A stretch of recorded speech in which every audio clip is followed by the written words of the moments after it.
Hello and welcome to my channel. If you are new here, I go by Strange Online, and today we're going to be discussing The Amazing Digital Circus, both the entire series and the finale. I'll preface this video by saying if you have not watched the entirety of Amazing Digital Circus, there's going to be spoilers for all episodes, including the finale. I highly recommend that you go watch it and come back to this video if you're interested in watching it in the first place.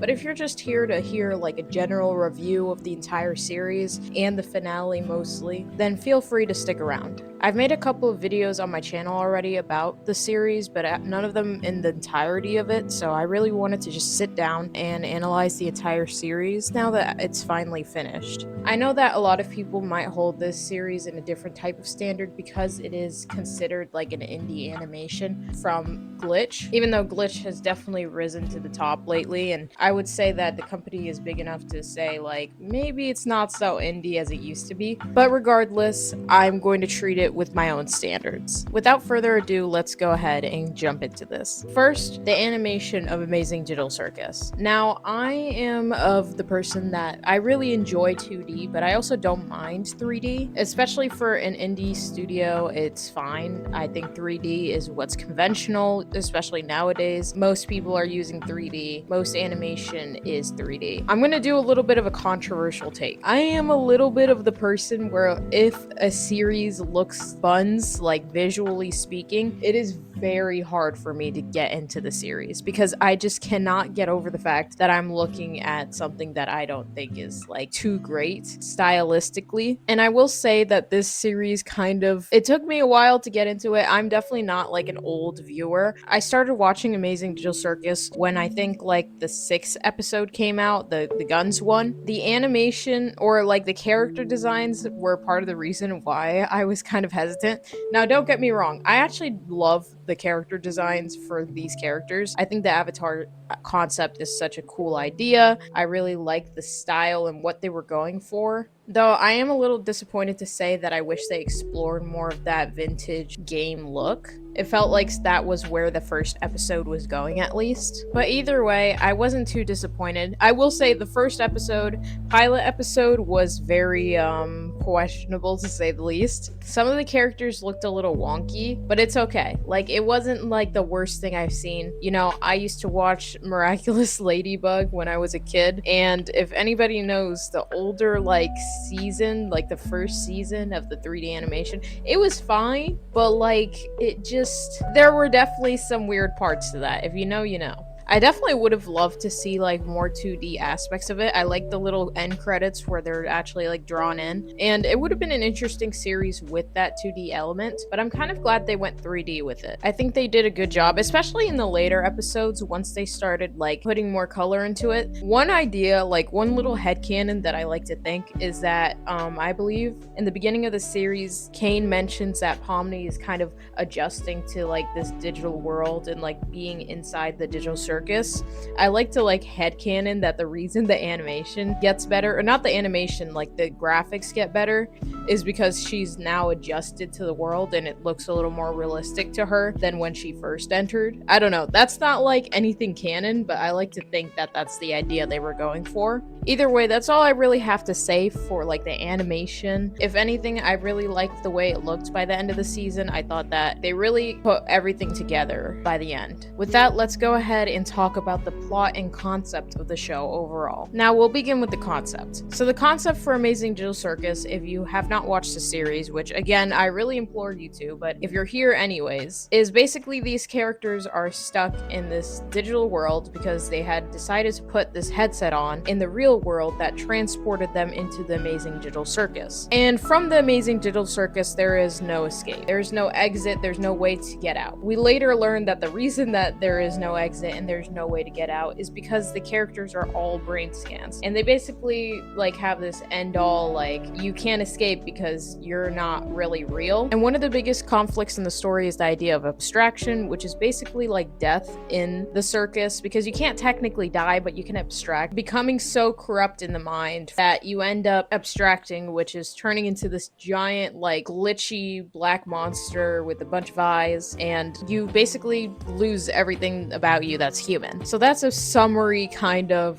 the plot. I didn't include everything, but I'm assuming that the people watching this have already watched Amazing Digital Circus. Either way, as a concept, I really like the Amazing Digital Circus. Is it anything that's crazy unique? No, but I think it works anyways. It kind of reminds me of like The Matrix. It kind of reminds me of just any type of like dystopian type of story where like technology has kind of taken over and replaced everyday life, except these characters didn't really have a choice in any of it. But I really like this concept of old world technology kind of still being relevant. I know one of the big inspirations for Amazing Digital Circus, especially with Kane's character, was I have no mouth but I must scream, which if you guys don't know, I mean, I would highly recommend. It's a short story. I know Amazing Digital Circus had a lot of inspiration from a lot of different stories, which I think isn't bad at all, honestly. I love when stories can take inspirations from other stories. It helps create like way more intrigue because it kind of also creates like this relatability within the story itself. So even though Amazing Digital Circus isn't this like crazy concept of a story, I still have to say that it has a certain uniqueness to it because I really can't think of another story that's exactly like Amazing Digital Circus. It's this just combination of a bunch of different stories it's inspired by, and honestly, those are kind of, in my opinion, the best type of stories. I don't really like when people bash on one story, like one creator's creation, because it's too similar to another. I think that the concept of something being completely original is just out of the question, especially nowadays. There has been so much media that's been made over the years, over hundreds of centuries. There is no way that you could have a completely original story nowadays. I'm sorry, I don't know if that's a controversial take, but in my opinion, there is no such thing as real originality nowadays. Everything is not a copy of everything else, but always there is some inspiration behind it because we carry a lot of what we create throughout the years and kind of blend it into our own styles, our own stories. And to say that there is some sort of originality that somehow is completely unique to you or anyone else kind of just degrades everything about story making. I don't know if that makes sense, but that's just my opinion on it. So that's kind of my idea on the concept. Now let's go into the actual plot and how the story is written. We start off the story with following Pomni, who is basically a blank character. I don't want to say that she has no personality. I don't want to say that she is not like a character within the story that actually has relevance, because that's the exact opposite, but she is kind of the audience being introduced to this world. This can be seen in a lot of stories where there is a character that basically knows nothing so that there is an excuse to explain the world around them to the audience, which is fine. I don't have any type of grudge against that type of story making because it just makes things easier. Either way, we're introduced to this world. I wouldn't say the introduction is anything crazy. We're kind of led to learn about the world slowly throughout the episodes as Pomni does, but I will say the concept and the story is introduced a little quickly. I think the entirety of Amazing Digital Circus is 3 hours,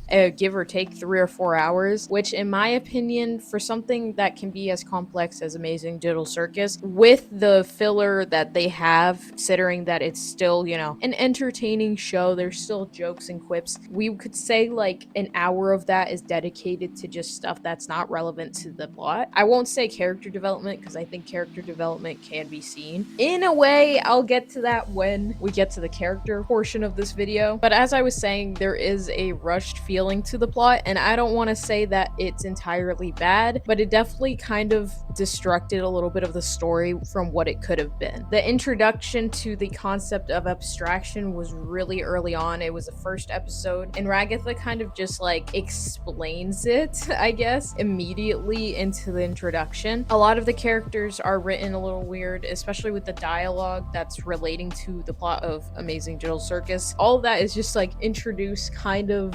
very fast, and for something that claims to be some sort of psychological horror or like something psychological, I think that those aspects should have been introduced more slowly. It would have really brought out that slow dread of the fact that they are all trapped there and there is no escape for them. I think the whole concept of them accepting that they cannot escape the Amazing Digital Circus when Pomni mentions, I believe in the 7th episode or 8th episode, where she's like, guys, I think we have to stop thinking that we can escape this digital hell or whatever. I think that is entirely fast in my opinion, because it's so hard to accept, especially for the cast. I think that for something that, again, is written as a psychological horror, even though I don't really consider it a horror in traditional terms, I know what it was trying to go for, kind of. It's like this, you know, existential, like, dread of being trapped in a world that you don't understand and just having to come to terms with the fact that you cannot escape. And I believe the original creator, Gooseworks, said something along the lines of finding sort of acceptance in a stagnant life. I understand where the messaging is coming from. I understand what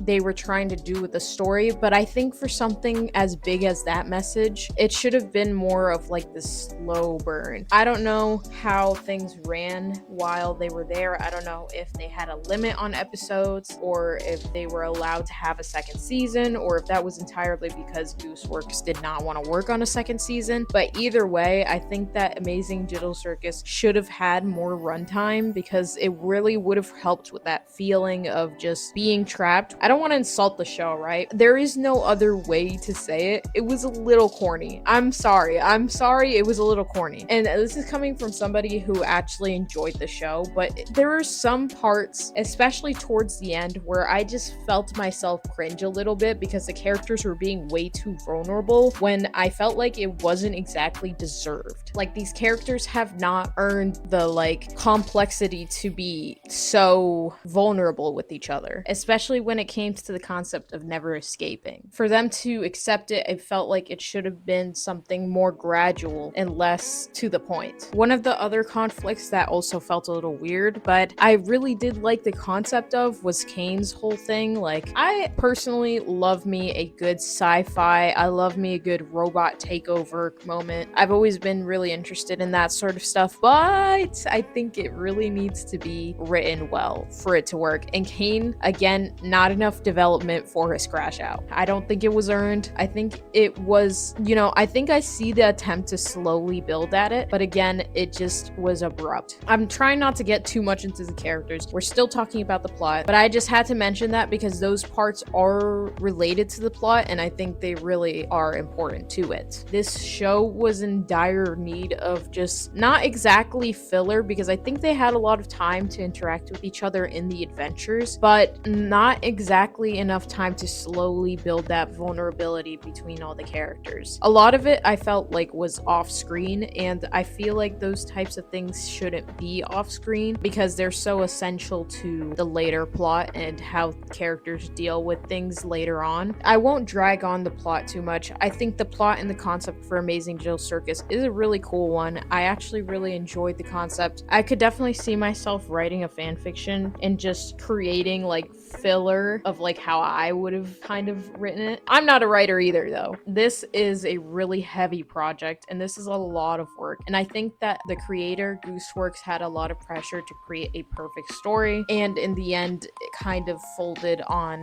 that pressure. I think that the story definitely could have been written differently had the fandom also not been a little weird about it.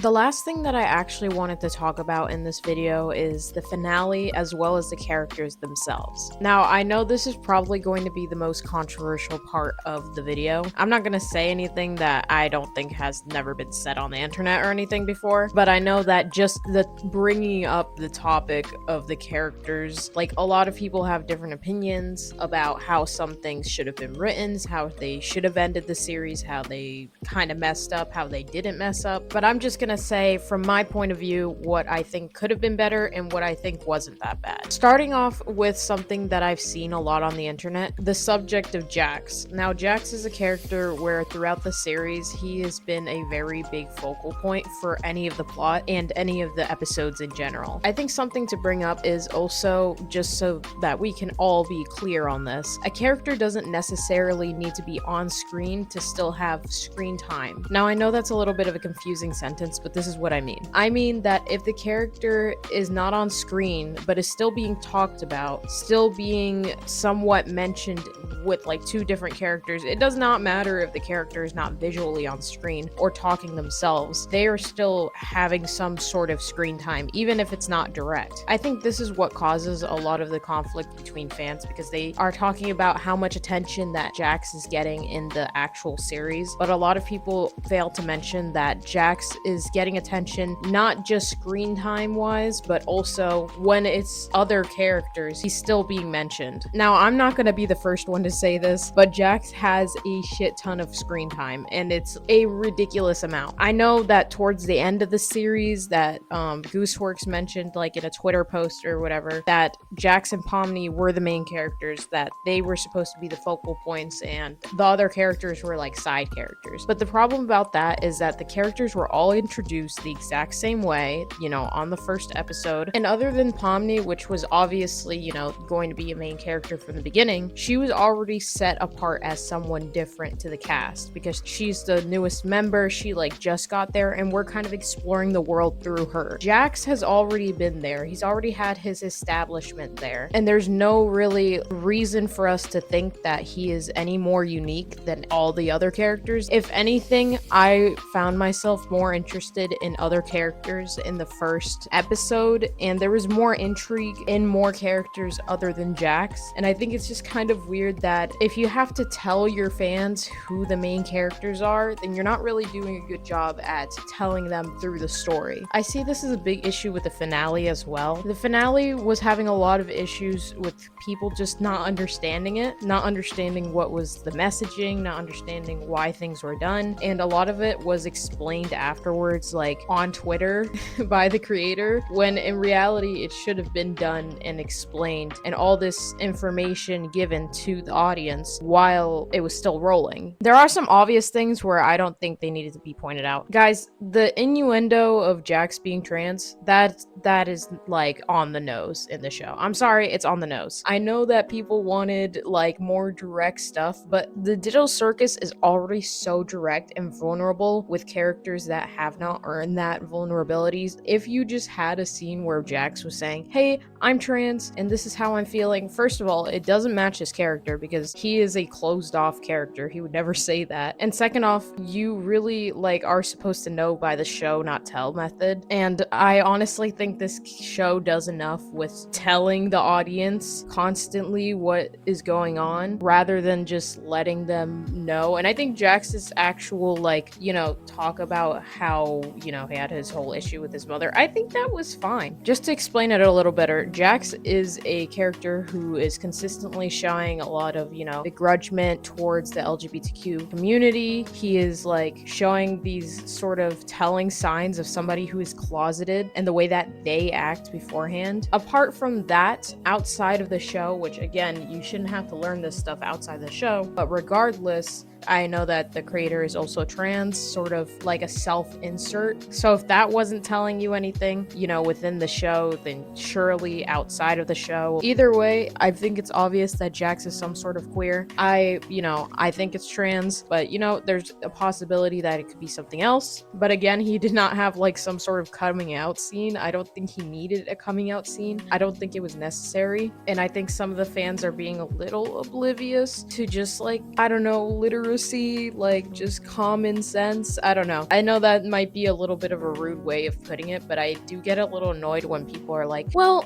he didn't say that he was trans. I don't understand why people think that he's trans, because like the story kind of tells it to you. You just have to look deeper than, you know. And I don't blame fans like this either. The Amazing Digital Circus has basically been spoon-feeding all of its sort of plot information to its audience, so it's no surprise the audience expects some sort of like spoon-fed like coming out scene where he blatantly says he's trans and like there is no reading between the lines.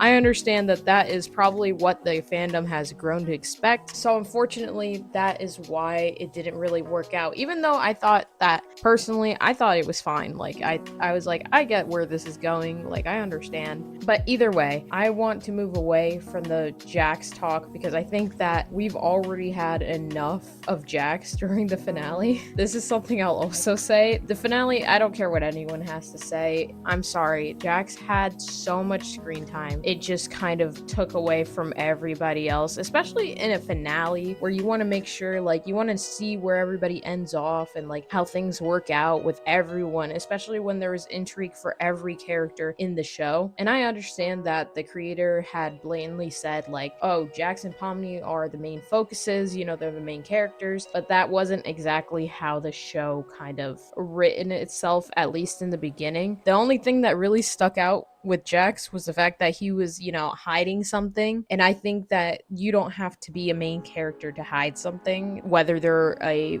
main character, a side character, or even just like a third person. Another character that I also wanted to talk about, Kane. All right, listen, Kane, like, I know he had his whole crash out, and like I said before, I don't think Kane's crash out was exactly valid. I don't know if that's a controversial take. For me, it personally was so abrupt. I see where they were like planting seeds, you know, he was having his little glitchy moment after that one episode in episode 6 after they voted, and he's like, well, they didn't like me. And I'm sorry, I'm not even trying to mock the show for this, but it really just feels like the creator's been so aggressive with how everyone's sort of been reacting to this stuff. But I'm sorry, like, the writing is not the best it could have been, and I think it's not everybody hating. I think people are just really disappointed. You know, there is a sort of criticism that comes with writing stuff like this. Either way, like I was saying, Kane, he's like, I actually really like his character. I think he's funny. I think he's really fun to draw. You know, he could be a little annoying at points. He is like oblivious to a lot of things, and you know, he's a little dumb,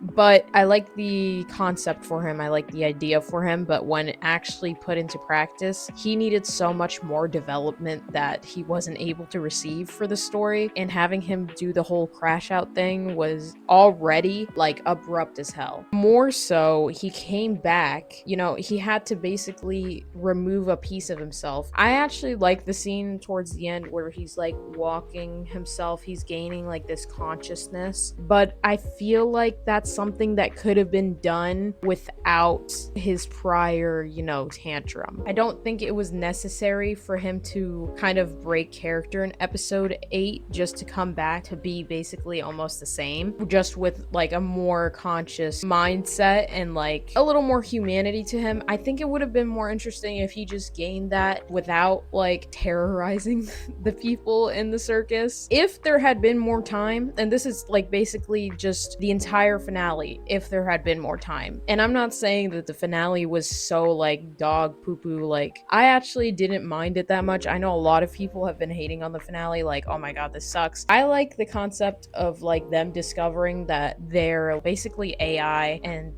they aren't humans like they thought they were, and they're just brain scans. I like all that idea, but when put into practice with such little development and the characters just doing things that don't feel natural, it just feels off. Kinger is also another character I wish I had seen more of a gradual like shift in. I know that he didn't really change throughout the series. He didn't really need to change because he didn't really have a reason to change. He had been in the circus for so long and he has come to term already with all the stuff that's happened. But I really would have just enjoyed seeing more of that, like how he came to terms with things, what the circus was like when he was, you know, first there. I just think it would have been really cool to see more of Kinger, and I'm not saying that just because he is my favorite character personally, but I'm also saying that because he plays a vital role in the circus. He is one of the original developers. He has an actual intel in the story, especially with the plot. So to kind of say that he's a side character and then give him such an important role in the story, it doesn't make sense. I don't understand how Jax is such an important character, and I get it, like, the story isn't about just, the circus itself. I know that there is deeper meaning within the story, but I think that for the plot relevance, he is so much more relevant than Jax. Now, I can continue to go on about the characters and all the characters the cast, but in reality, the rest of the cast barely gets any development. Between King Arcane and Jax, which are the three male characters in the show, the rest of the cast really gets little to nothing of development. We get a little bit from Gangle, we get a little bit from Zooble. Ragatha basically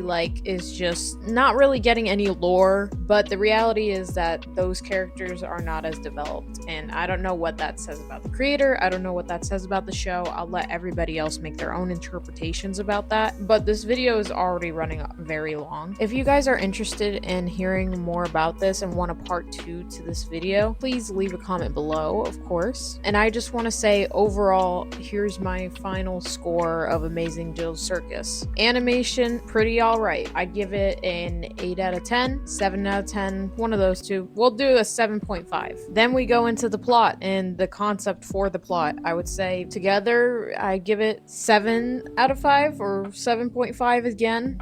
Pretty solid, not really fully unique, but I really like it, and I'm not gonna act like I'm not a fan of the show either. The ending did kind of make the score a little lower though. And then writing, I am going to have to say, for the characters and for the plot, is a solid 5.5. It really was not up to the standards of what I think the show could have done, and it's not because it's not good. I don't think that the creator isn't a good writer. I just think that they could have done a lot better. I sincerely do think that the creator could have done better and just didn't for whatever reason. Maybe it was a block, maybe they were just tired of writing the show. So finally, that leaves us with the overall rating for the show. If I really had to give this show a score, and I have been trashing it a little bit throughout this video, but in reality, I really do like the show. I had a huge hyperfixation on it and its characters. Even though they're flawed, it's sort of when you watch a really, really bad show or a bad movie, and it's bad, but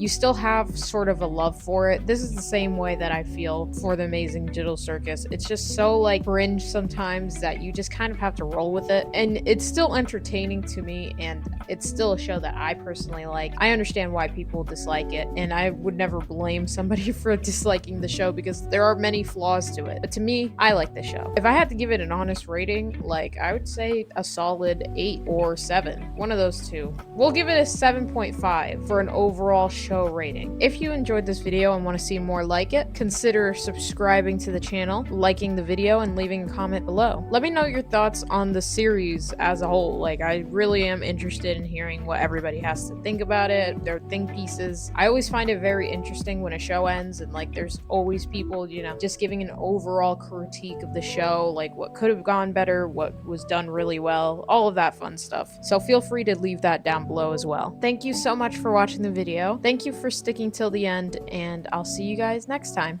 Bye!